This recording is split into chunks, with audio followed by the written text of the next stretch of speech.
Hey, hallo und willkommen bei Das Vergessene. Ich bin der Vergessene und heute erzähle ich dir wieder mal eine Geschichte. Die Geschichte handelt von einem Portier. Ein Portier ist jemand, der die Tür öffnet und wieder schließt. Zum Beispiel in einem 5-Sterne-Restaurant. Die Geschichte passiert im 18. Jahrhundert. Die ganze Aufgabe des Portiers ist also für dieses Restaurant, die Türe zu öffnen und wieder zu schließen, sobald Gäste reinkommen oder rausgehen wollen. Ziemlich einfach erklärt. Damit die ganze Geschichte ein bisschen ins Rollen kommt, muss der alte Besitzer, der dieses Restaurant schon seit 50 Jahren führt, sterben. Dann kommt ein junger, neuer, dynamischer Manager, der das Restaurant aufkauft und damit jetzt Geld machen will. Wie optimiert man ein Restaurant am besten? Indem man seine Gäste fragt, was man noch verbessern könnte und was man lieber sein lassen sollte. Also geht der neue, dynamische Manager zum Portier hin, der übrigens diese Aufgabe schon seit 25 Jahren macht. Er bittet ihn darum, jeden 10. Gast zu befragen, was er denn so besonders gut an diesem Restaurant fand. Dem jungen Portier fällt es sicher nicht an Arbeitsmoral. Er arbeitet mit voller Freude und mit voller Motivation. Nur es gibt ein kleines Problem. Er kann weder schreiben, noch kann er rechnen. Und das erzählt er dem jungen Besitzer jetzt. Dieser hat gar kein Verständnis dafür.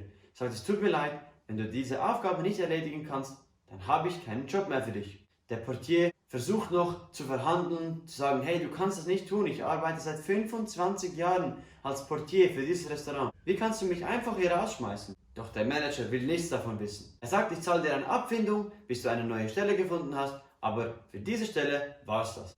Die wirtschaftliche Welt kann schon ziemlich böse sein. Enttäuscht geht der Portier nach Hause und überlegt sich, was er jetzt tun sollte.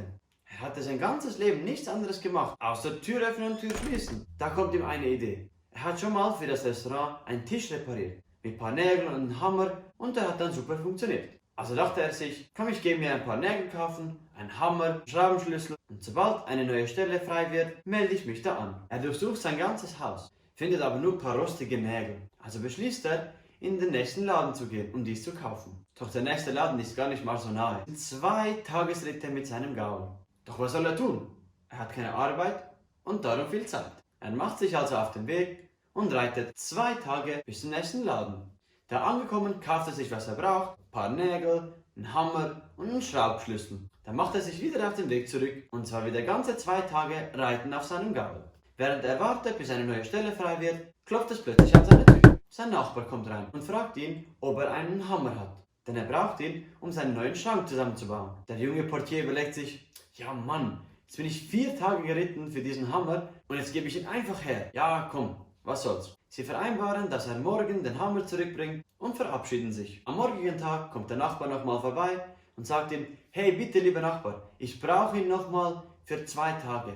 Ich miete ihn dir auch, das ist kein Problem. Der Portier denkt sich, ja, so what, gebe ich ihm halt, und nimmt eine kleine Miete entgegen. Nach weiteren 2 Tagen taucht der Nachbar endlich auf mit seinem Hammer. Schau mal, lieber Portier, ich brauche unbedingt diesen Hammer. Ich brauche ihn auch noch ein bisschen länger.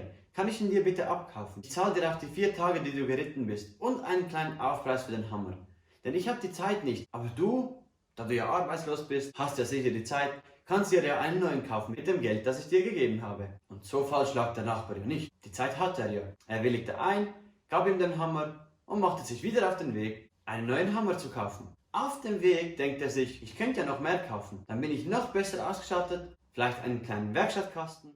Der Gedanke spricht sich rum. Die Freunde des Nachbarn kommen zu ihm und fragen, ob er gewisse Werkzeuge hat. Er schaut in seinen Werkstattkasten nach und findet, was sie brauchen. Nur diesmal verkauft er die Werkzeuge. Dabei achtet er, dass er die 4 Tagesritte wieder ausbezahlt bekommt. Er mietet sich einen kleinen Raum, wo er die ganzen neu erworbenen Werkzeuge lagern kann. Immer mehr Leute kommen und kaufen von dem nahegelegenen Werkzeugladen. Er kauft immer mehr ein, hat sogar einen kleinen Anhänger, wo er das hinten anhängen kann an sein Gaul. So langsam beginnt sich das Geschäft zu rendieren. Nun ist er schon so ein großer Kunde, dass in dieses Geschäft sogar die Werkzeuge zuliefert. Jetzt hat er schon einen kleinen Laden und viele Leute kommen und gehen und kaufen bei ihm Werkzeuge ein. Und mit der Zeit kommt ihm sogar die Idee, er kann ja die Eisen selbst schmieden. Und dann muss er nur noch ein Holzstück hinzufügen und schon hat er ein Werkzeug.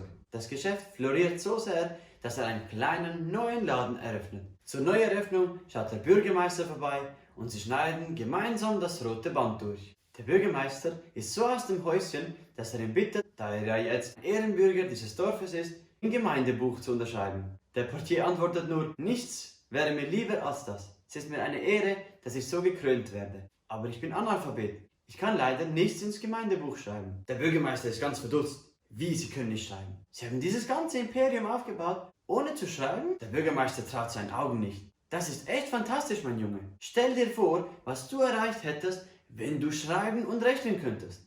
Das kann ich Ihnen sagen, Herr Bürgermeister.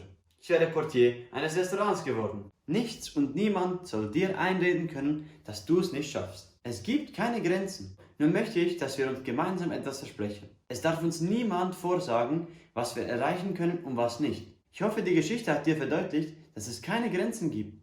Nichts und niemand soll dir und mir unsere Grenzen aufzeigen. Es gibt keine Grenzen. Dazu bitte ich dich, doch mal nach dem Wort Kon-Tiki zu googeln. Da wirst du sehen, dass Thor Heyerdahl versuchte, mit einem ganz einfachen Floß die polynesischen Inseln zu besegeln. Alle sagten, das ging nicht. Und er hat es geschafft. Von ihm kommt auch der wunderbare Spruch: Borders?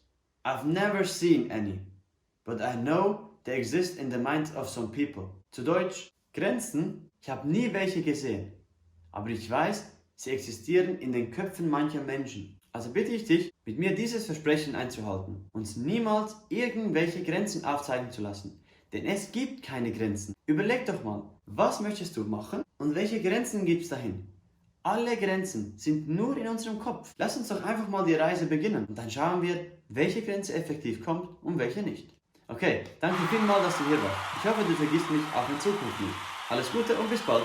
Tschüss!